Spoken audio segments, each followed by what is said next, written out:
Coach, so you start with your backstory a little bit. How'd you, where'd you grow up? How'd you get into basketball? How'd you get into coaching? Okay, great. I'm originally from Kansas City, Missouri. Been there most of my life, raised-wise. Then after that, I went to Creighton University. That's where I actually met Coach DeVries. Played for him 3 years from 2007 to 2010. So played for him 3 years there, had a really good experience. After that, I played 9 to 10 years professionally in Europe, mainly Portugal and Germany. Right after I got done playing, I got into coaching. My first job was at a Division II institution in Jefferson City, Missouri, called Lincoln University. So that was, and after that, I just stayed with it. Went from Lincoln University to Georgia Southern. Then I worked with Coach last year at Drake University, and now I'm with Coach this year.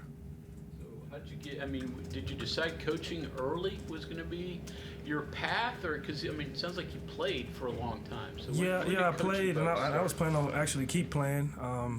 Then it just it's one of the things that kind of just happened. I went down to visit a buddy. He was coaching at the same institution at the time, and me and the head coach kind of hit it off, and he offered me a position, and I thought it over, and weighed the pros and cons, and I was I was at decent age. I was 29, 30 at the time, and I thought it'd be a good chance for me to get into the collegiate coaching level and skip a couple steps. That is really hard to. A lot of guys got to go a longer route to even get to Division II coaching.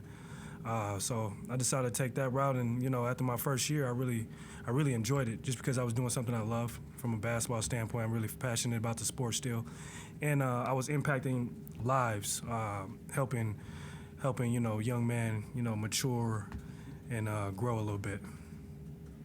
As a former player not too far removed from your playing days, still get out there, still say no, do it like this, show it on the practice floor? Yeah, absolutely. I think that's one of the best things about the situation I'm in now, because I can still show it a little bit from a teaching standpoint. Instead of just telling a guy, yelling at him how to do it, I could go out there and physically show him how stuff is done and stuff like that. So I love the game, from playing to coaching to teaching, everything about basketball. I really enjoy it. So for me to even get a chance to go play 3-on-3 or 2-on-2 or even 1-on-1 against some of the guys, I'll do it in a heartbeat. From your point of view, sitting on the bench now and big plays, big games happening, going down to the wire, Gonzaga, Arizona, what's your mentality when you're sitting there? Obviously, you can't get on the court, but I'm sure you're itching to get out there. What's going on in your brain? Yeah, that was you said it interesting. I can't get on the court. That was the transition for me, because I was so used to I know what to do as a player. Now I got to transition teaching that as a coach. Especially when it comes to close games, I can't assume guys know what they supposed to do. So I try to teach and be upbeat as much as possible with guys. And just try to from my experience, I feel like I got a lifetime experience from playing basketball from an early age to now. And I just try to, from experience and teaching and stuff I pick up, just try to, display that with the guys and, teach them the way. So you worked with Coach DeVries or played under him when he was at Creighton. So obviously he's an assistant. How's he changed now and over the years to now that he's a head coach? It's crazy, because me and his relationship we still got the same relationship. He used to throw a lot of digs at me, and he still do a lot of digging. So he was a little bit more as assistant coach. I worked with him a lot, especially after practice on skill development. So right then and there, I knew he was going to be one hell of a coach, just from the knowledge he knew, and you could tell he really enjoyed and invested time into his players. So from assistant coach, he was just one of those guys. He kept the locker room together really well. He told you he was a big-time truth teller. He told you when he was doing good, told you when he was doing bad. And he carried the same way. Now it's just a different position for him now as a head coach. Still doing the same things, but just at a different way. You still have a lot of family in Kansas City? Yeah, most of my family in Kansas City. So the Big 12 tournament? Yeah, you're going to see a show out, yeah. I'm going to have everybody and their mama ask me for a ticket. Obviously, you do have your relationship with Coach DeVries, so you know how he operates and what he looks for. And when you kind of think of the whole package, though, the way everyone came in new, you had to build an entire roster for a Big 12 team, a major school and a major conference, that it's worked out the way it has any of that surprised you? No, honestly, the results are, is good for us right now. But I think the one thing we all had on the same page was, we was a competitive group from the coaching staff, very competitive group. The players are very competitive. So we had to teach, different players, how things are done, of course. But I think the common goal, everybody want to win. So when we got that kind of direction, then, we can meet halfway on some things. It doesn't always work, though, right? No, that's the thing. Winning is tough. Yeah. So, you could have one slip up one day that could cost you the next 2 games. So every day, like from practice, from preparation, you got to take a step forward. You got to take it like this is your last game or last practice you might have. So, yeah, winning is tough, but if you prepare at the highest level you can, you give yourself a chance. Your thoughts of Javon, what he's been able to accomplish so far? Has it exceeded expectations at all? No, I ain't exceeded my expectation. I think he need to be more aggressive. Honestly, he's a really good player, and one thing about him, he's very coachable. To have the skill set and the talent he have, you can see a lot of arrogance from a lot of players, but he's really a humble guy, and he's very coachable. He's a student of the game, always willing to learn, and so the success he's having within the team dynamics, I'm not surprised, and because just type of kid he is, type of young man he is. Excuse me. Go ahead, Kevin. No, go ahead. How's your transition to West Virginia been? I mean, basketball when you get on the court, but obviously this isn't the Midwest, so. Yeah, it's not the Midwest. I'm used to flat, so it was when my first drive up here, I was like, man, I'm either going up a hill or down the hill. So it was something I had adjusted. But I like Morgantown. I like West Virginia in general. It's so green. It's like just one big green forest everywhere. So I like it. Yeah, it's different from what I'm used to. Basketball different? I mean, you haven't gotten in the Big 12 yet, but you soon will. Is basketball different at this point? You playing and coaching against more high level and elite coaches, man. You get to, as especially in the position I'm get to learn on the fly as well. Even when the opposite opponent doing like that was really smart. Just to put it in my backpack for the future. So. Yeah, I mean, it's basketball. It's basketball. You put in what you get in, but at the same time, yeah, it's you going against elite talent and elite coaching. Anything else? Yeah, one more.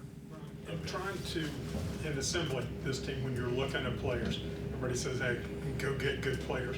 You obviously got some that had success behind them, like Javon, but you also brought in guys that were subs, little used, whatever. What do you look at when you don't have a whole lot of game film or saying, yeah, that guy's a great player, that makes you think he's a good fit here? It's things you gotta do the utmost research on guys, because you want to make sure they're the right fit, and they fit what you want and what you want in as a program to represent you here and off the court as well. And I think we did a really good job of just building and getting guys that wants to win, high character guys, very humble, humane guys. So it just putting guys in the best situation, and they could, of course, to be successful individually, but still have the best ways to help us win games at the same time. Number one on the court skill they have to have. Number one on the court skill, toughness. I mean, you can see every team I feel like have a motor, and I think we got a couple motors on our team. I think Amani is an outstanding motor. I mean, you look at his game against Arizona, he played 38 minutes and he battled his butt off those games.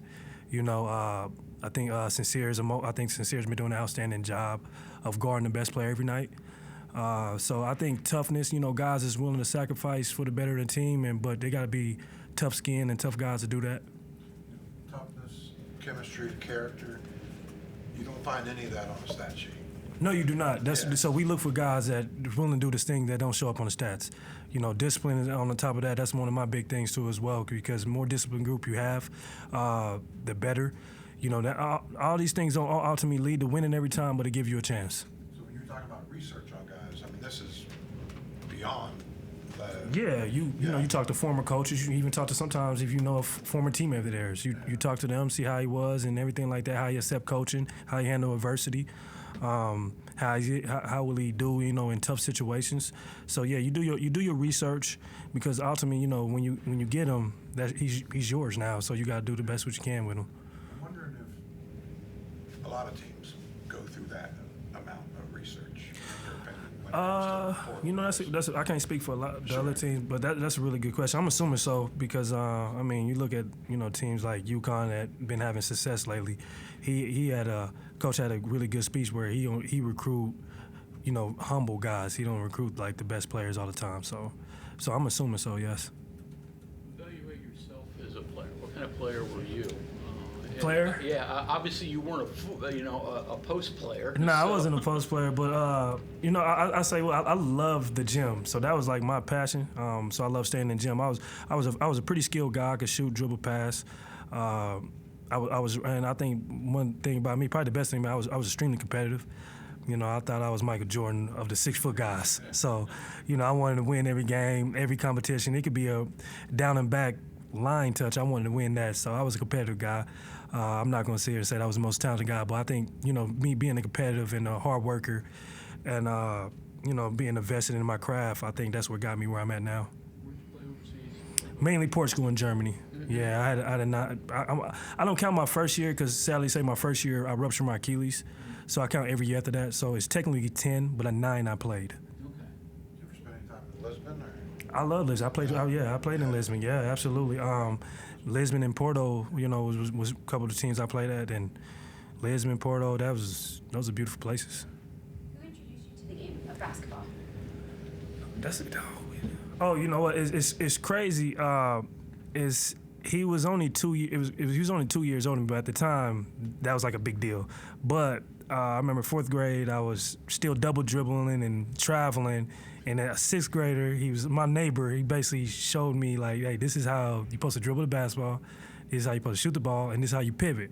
So we did that for a week straight, and I started, liking it. I started going into him like he was my trainer every day, bothering every day and everything like that. And he was an okay ball player, but since that's all I knew at the time, and so it was crazy. My neighbor actually, the one that first really helped me out on it.